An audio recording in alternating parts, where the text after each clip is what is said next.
շատ կարևոր է, որ ամուսինները այստեղ մեկտեղվեն եւ խոսեն, հա, շատ կարևոր է, որ նման դեպքերում մենք խոսենք մեր ամուսինների հետ եւ ասենք, որ ես տեսնում եմ, որ մենք թիմ չենք, հա, երեխաների հարցում, երեխաների խնամքի, երեխաներին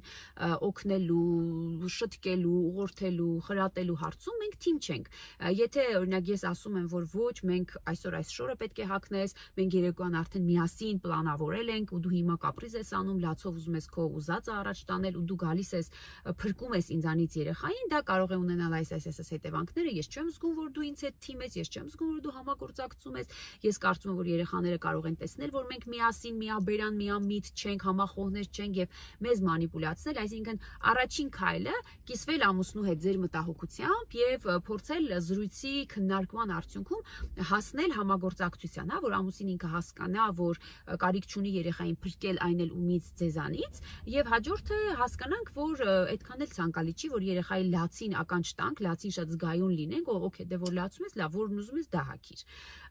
Սա այսինքն քննարկել ամուսնու հետ, թե ինչպես կարելի է